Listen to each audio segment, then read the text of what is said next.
magacayga waxaa la yiraahdaa Samson Maxamed Deeg Axmed da'deedu waa 38 sano jir waxaan ka soo barakacay oo ka yimid magaalada Muqdisho Soomaaliya waa idinka sheekeyn karaa nolosha gabdhaha maanta jooga oo ku sugan aad bay u adag tahay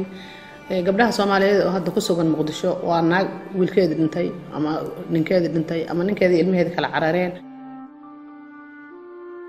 ninkayga 12 bilood ka hor baa igu dambeysay waxaana dhacay annagoo jiifnaan nala soo galay guriga niman indho xiran baa noo soo galay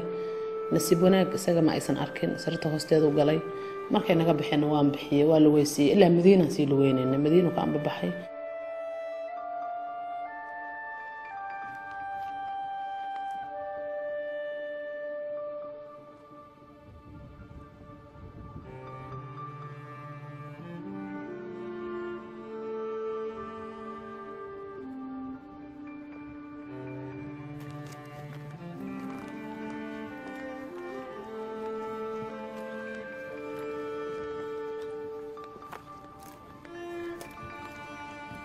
subaxii markaan tukanay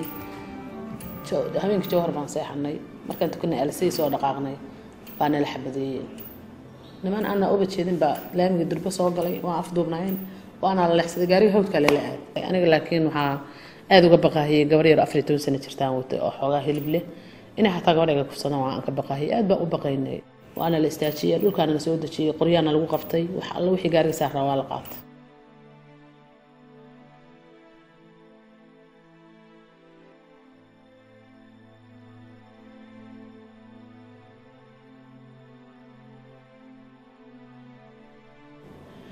haddii aan meel nabadgelyo imid ilmahayga inaan insha Allah u shaqeeyo waxana ay bartaan waxbarashadooda ay sii wataan way qofka ilmaha dhalay haddii uu isagu qado laakiin ilmihiisu ay dirgaan waa iska dharsan yahay isaga laftiisu moogto marka ilmahaas baan ku fikiraa noloshooda in aan heer gaarsiiyo iyagu wax qabsadaan wax bartaan ay gacantooda isku maamulaan anna ay wax taraan haddii Ilaahay yiraahdo waxasuustaa waxyaabo badan baan xasuustaa dhibaatada dhacaysa waa xasuusanaya waa ilmeynaysa waa qiiroonaysa qofku wadaniinimadii luntay